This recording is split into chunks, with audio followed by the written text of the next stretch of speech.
Hello friends. तो आज हम फिर से उस टॉपिक पे वीडियो बनाने वाले हैं जिसका पीजी एग्ज़ाम के लिए, एंट्रेंस एग्ज़ाम के लिए हम लोग तैयारी कर रहे हैं। तो आप सभी को यहाँ पे जानकारी होनी चाहिए कि हिंदी का जो सिलेबस है LAQP02 के लिए, उस सिलेबस में 2022-23 के लिए जो सिलेबस था उसमें 25 क्वेश्चन आते थे एक्स्ट्रा। लेकिन इस बार इस सिलेबस में हमें 25 क्वेश्चन वो देखने को आपको नहीं मिलेंगे। जो 75 के अलावा जो 25 क्वेश्चन और ऐड होते थे जीएस के और अदर उसके, वो सारे ऐड नहीं होने इस बार 24 के एडमिशन सीज़न में। 24-25 के सीज़न में, चूँकि 23-24 में क्या हुआ, जो 23 नंबर CUET ने जोड़े थे, 25 नंबर GS उसके जोड़े थे और मैथमेटिक्स और दुनिया की चीज़ें, और जो सब्जेक्ट बेस्ड थी वो केवल हिंदी की 75 क्वेश्चन हिंदी के जो सिलेबस दिया रहता था उस पर आती थी, यानी 75 + 25 यानी 100 नंबर। लेकिन इस बार सिलेबस में बहुत ही इसमें चेंज हुआ है और सिलेबस में फिर से हिंदी में आपके क्या बदलाव आया है, ये इस पर हम डिस्कशन करेंगे। देखिए, ये हिंदी LAQP02 का है।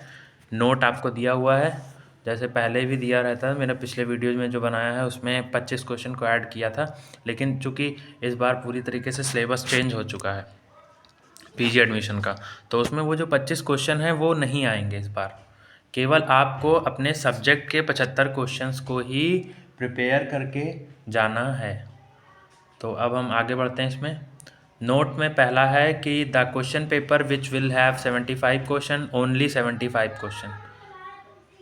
All questions are compulsory, all question will be based on subject specific knowledge, यानी आपको किसी और बाहरी ज्ञान की आवश्यकता नहीं है। अगर आपको सब्जेक्ट का स्पेसिफिक नॉलेज बेहतरीन है तो फिर आपके लिए कोई समस्या नहीं है उसमें।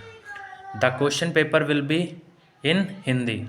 आपके JNU का एग्ज़ाम आप चाहे दे रहे हैं, चाहे BHU में भरे हुए हैं, चाहे आपने जमिया में भरा हुआ है हिंदी के लिए, या किसी भी जो CUET से एफिलेटेड CUET एग्ज़ाम से NTA के CUET एग्ज़ाम से जुड़ी हुई जो भी यूनिवर्सिटीज़ हैं उनके एग्ज़ाम में आप अपियर होना चाहते हैं, तो आपको केवल और केवल PG के लिए 75 क्वेश्चंस के लिए आपको वहाँ पे एग्ज़ाम देना है। और उसका सिलेबस सेम पिछली बार वाले की ही तरह ही है, बस इसमें 25 क्वेश्चन अब वो हटा दिए गए हैं। यानी अब देखिए, पहला क्या है। पहला है हिंदी का साहित्य काल विभाजन और नामकरण, यानी साहित्य काल विभाजन नामकरण आपको वही सिमिलर जो आपको सबसे पहले दिया रहता है। हिंदी साहित्य का इतिहास आदिकाल से आधुनिक काल तक। प्रमुख रचनाएं इसमें क्या हैं, प्रमुख रचनाकार कौन से हैं, और प्रवृत्तियाँ कौन कौन सी हैं, यह भी।